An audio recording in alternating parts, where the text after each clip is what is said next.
Welcome student. আজ আমরা চতুর্থ শ্রেণীর পরিবেশের একটি অনুচ্ছেদ নক্ষত্র মণ্ডল নিয়ে একটু আলোচনা করব। নক্ষত্র মণ্ডল, নক্ষত্র কি আগে আমাদের জানা প্রয়োজন, তারপরে নক্ষত্র মণ্ডল। নক্ষত্র হচ্ছে মহাকাশে সেই সব জ্যোতিষ্ক যাদের নিজস্ব আলো আছে, যারা স্থির, তাদেরকে আমরা বলবো নক্ষত্র। তো আমাদের সব থেকে কাছের নক্ষত্রটা হলো সূর্য, এবং এই সূর্য হচ্ছে এই যে সৌরজগতের একমাত্র নক্ষত্র, যার থেকে সৌরজগতের অবশিষ্ট যে গ্রহাণু বা অন্যান্য যেসব কি বলবো জ্যোতিষ্করা রয়েছে মহাকাশে দেখতে পাই আমরা সৌরজগতের মধ্যে, তাদের প্রত্যেকের সৃষ্টি এই সূর্য নক্ষত্রটি থেকে। বাদ বাকি রাতের আকাশে আরো অসংখ্য কোটি কোটি লাখ লাখ নক্ষত্রদের দেখতে পাই। সেই নক্ষত্ররা বহু বহু মাইল দূরে থাকার কারণে তাদেরকে এত ক্ষুদ্র ক্ষুদ্র দেখি। তো তাদেরও হয়তো নিজস্ব কোনো রকম কোনো হয়তো জগৎ রয়েছে। আমরা সূর্য যেমন সৌরজগৎ পাচ্ছি, তেমনি অন্যান্য নক্ষত্রদেরও হয়তো সেই ধরনের কিছু গ্রহ তারও থাকতে পারে বা আছে। সেই সম্পর্কে বিজ্ঞানীরা নানা রকম পরীক্ষা নিরীক্ষা করছেন। তো সেরকম কিছু ধরা পড়লে সে নিয়ে তোমরা জানবে। তো আমরা মোটামুটি সৌরজগতে বসবাস করি। সৌরজগতের একমাত্র নক্ষত্র হচ্ছে সূর্য, এবং এই সূর্য থেকে অবশিষ্ট যে বাদবাকি গ্রহ, উপগ্রহ আর অন্যান্য গ্রহাণু বা জ্যোতিষ্কদের আমরা দেখতে পাই মহাকাশে, সেই সবের সৃষ্টি হয়েছে এই সূর্য থেকে। সূর্যরই একমাত্র নিজস্ব আলো আছে। তাহলে নক্ষত্র কাদের বলা হচ্ছে না, মহাকাশে যেসব জ্যোতিষ্কের নিজস্ব আলো আছে এবং যারা স্থিরভাবে আকাশে থাকে তাদের বলা হচ্ছে নক্ষত্র। তো এরকম বর্তমান দিনে প্রায় 88টি নক্ষত্র মণ্ডল সম্পর্কে আমরা জানি, কিন্তু তোমাদের এখানে আপাতত শুধুমাত্র সপ্তর্ষি মণ্ডল নিয়েই আলোচনা করা আছে। তো সেই নিয়েই আমরা আজকে জানবো। সপ্তর্ষি মণ্ডলে 7টা নক্ষত্র রয়েছে। সেই 7টা নক্ষত্রকে যদি আমরা প্রথমে আসে যে নক্ষত্র মণ্ডলটা আসলে কি, একবারে সরাসরি সপ্তর্ষি মণ্ডলে ঢুকে গেলে তোমরা হয়তো একটু অবাকই হবে। তো যাই হোক, নক্ষত্র মণ্ডল কি? নক্ষত্র তো জানলাম যাদের নিজস্ব আলো আছে, যারা এক জায়গায় স্থির হয়ে থাকে। কিন্তু এরকম একাধিক নক্ষত্র যখন রাতের আকাশে আমরা দেখতে পাই, তখন সেই নক্ষত্রগুলোকে যদি কাল্পনিক কোনো রেখা দিয়ে মনে মনে কোনো যদি রেখা দিয়ে যোগ করলে কিছু বিশেষ বিশেষ রূপ আমরা দেখতে পাই।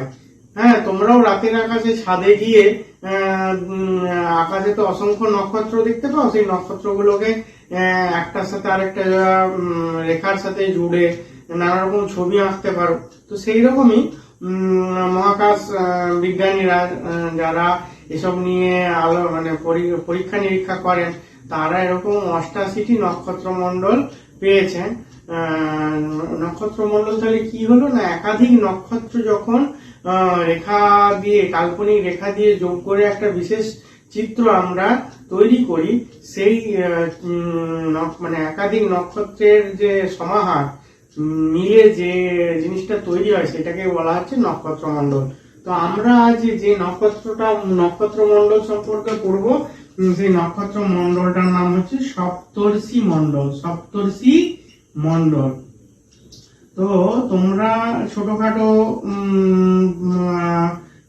কি বলে সন্ধি বিচ্ছেদ শিখেছো। সপ্তর্ষি মানে তোমরা যদি সন্ধিতে ভাঙো তাহলে কি পাবো? সপ্ত যুক্ত ঋষি, ঠিক আছে, সপ্তর্ষি। তো এই যে নক্ষত্র মণ্ডল, এই নক্ষত্র মণ্ডলে 7টা নক্ষত্র রয়েছে। এবং ভারতের প্রাচীন যুগে 7জন মুনি ঋষি নাম অনুযায়ী এই 7টি নক্ষত্রের নামকরণ করা হয়েছে। সেই জন্য এই নক্ষত্র মণ্ডলটা একসাথে নাম দেওয়া হয়েছে সপ্তর্ষি মণ্ডল। এবং আকারগত ভাবে যদি ভাবি, এই সপ্তর্ষি মণ্ডল দেখতে অনেকটা জিজ্ঞাসার চিহ্নের মতো, কোয়েশ্চেন মার্ক, জিজ্ঞাসার চিহ্নের মতো দেখতে হয়। তো আমরা একটু সপ্তর্ষি মণ্ডলটা আঁকার চেষ্টা করছি, একটু ভালো করে লক্ষ্য করবে। হ্যাঁ, সপ্তর্ষি মণ্ডলটা আমরা একটু আঁকার চেষ্টা করছি এবং সেই সপ্তর্ষি মণ্ডলের কোনটা কোন নক্ষত্র সেটাও একটু আমরা আলোচনা করব। ধরে নাও এটা একটা নক্ষত্র, এটা একটা নক্ষত্র, এটা একটা নক্ষত্র, এটা একটা নক্ষত্র, এটা একটা নক্ষত্র, এটা একটা নক্ষত্র, এটা একটা নক্ষত্র। তাহলে এইটাকে যদি আমরা যোগ করি, যোগ করলে পাচ্ছি কি জিজ্ঞাসা চিহ্ন। যদি এটা আমরা বাদও দিই তাহলে এই তিনটে দিয়ে এই ফুটকিটাকে জিজ্ঞাসা চিহ্ন তলার ফুটকিও ভাবা যেতে পারে। তো মোটামুটি এটা হলো একটা সপ্তর্ষি মণ্ডলের ছবি। তো সপ্তর্ষি মণ্ডলের ছবি তো আঁকতেই হবে। হ্যাঁ, তোমরা যখন পড়াশোনা করবে এবং কোনটা কোন নক্ষত্র সেইটা আমরা একটু লিখবো। এইটার নাম হচ্ছে ক্রতু। ক্রতু, ওকে। এটা হচ্ছে পুলহ, এটা হলো পুলস্ত,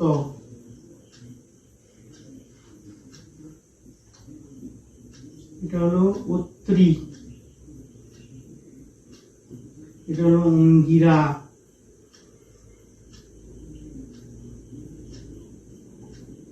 এটা হলো বশিষ্ঠ,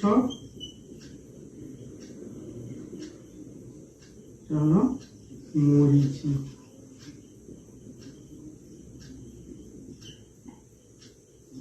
এই হচ্ছে 7জন ঋষি, ক্রতু, পুলহ, পুলস্ত, অত্রি, অঙ্গিরা, বশিষ্ঠ, মরীচি। এই 7জন ঋষির নাম অনুযায়ী এই সপ্তর্ষি মণ্ডলে 7টি নক্ষত্রের নামকরণ করা হয়েছে।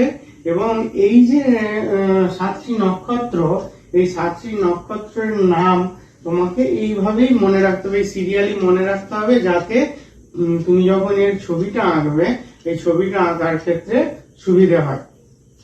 তো এই এই এই যে 7টি ঋষির নাম অনুযায়ী, তাহলে তোমরা যদি বলে সপ্তর্ষি মণ্ডল কাকে বলে বলবে।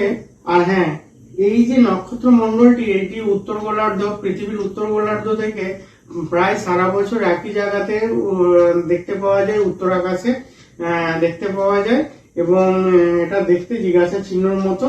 তাহলে সপ্তর্ষি মণ্ডল কাকে বলে? না, বলবে যে 7টি নক্ষত্রের সমাহারে গঠিত একটি নক্ষত্র মণ্ডল, যেটি উত্তর গোলার্ধ থেকে উত্তর আকাশে সারা বছরই দেখতে পাওয়া যায় এবং দেখতে অনেকটা জিজ্ঞাসা চিহ্নের মতো। সেই যে নক্ষত্র মণ্ডলটি, সেই নক্ষত্র মণ্ডলটিকেই বলা হয় সপ্তর্ষি মণ্ডল। এই সপ্তর্ষি মণ্ডলে 7টি ঋষি কে কে?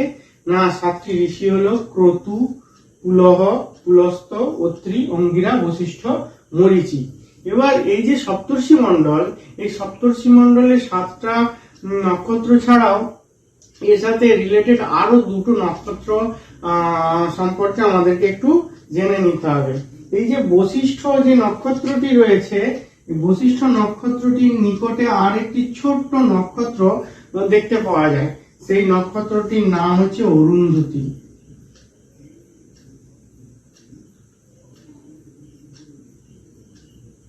হ্যাঁ, তো এই যে অরুন্ধতী নক্ষত্রটি নাম এরকম দেওয়া হয়েছে কেন? না, এই যে বশিষ্ঠ যে মুনি, ওনার স্ত্রীর নাম ছিল অরুন্ধতী এবং বশিষ্ঠ নক্ষত্রটি নিকটেই ওই নক্ষত্রটি আছে বলে তার স্ত্রীর নাম অনুযায়ী ওই নক্ষত্রটির নাম দেওয়া হয়েছে অরুন্ধতী।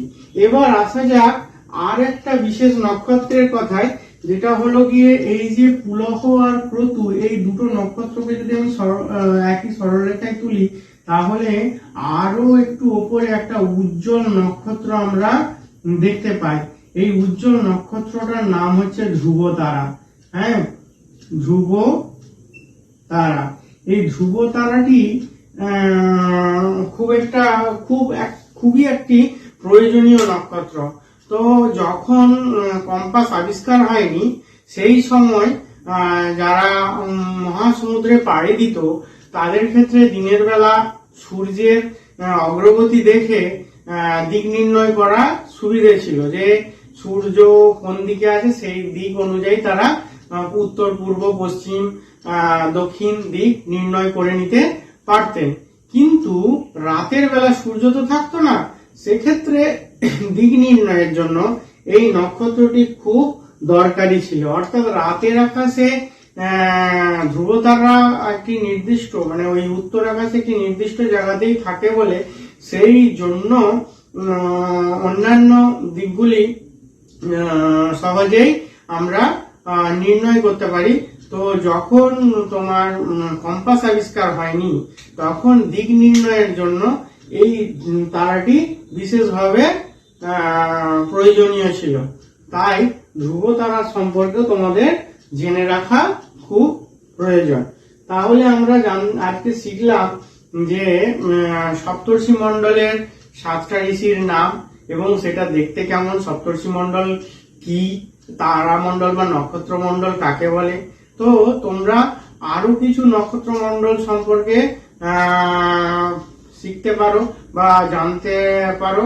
তো আমি সেরকম কয়েকটা নক্ষত্র মণ্ডলের নাম বলছি যেগুলো খুব মানে কি দরকারি। যেমন একটা হচ্ছে কালপুরুষ, আর একটা হলো গিয়ে লুব্ধক, আর একটা হচ্ছে লঘু সপ্তর্ষি মণ্ডল, আর একটা হলো গিয়ে তোমার ক্যাসিওপিয়া। এই জিনিসগুলো তোমরা পড়তে পারো বা অন্যভাবে জানার চেষ্টা করতে পারো। তো তোমাদের পাঠ্য বইয়ে যেটুকু আলোচনার বিষয়বস্তু আছে আমি সেইটুকু নিয়ে একটু আলোচনা করলাম। পরবর্তী সময়ে বিদ্যালয় যখন খুলবে তখন যদি তোমাদের মনে হয় যে স্যারের কাছে এই মানে অবশিষ্ট নক্ষত্রমণ্ডলগুলো নিয়ে একটু জানার প্রয়োজন আছে, তোমরা জানতে পারো। তখন আমি তোমাদের সাথে সেই নিয়ে আলোচনাও করব এবং সেগুলোর ছবি এঁকেও দেখাবো। ধন্যবাদ।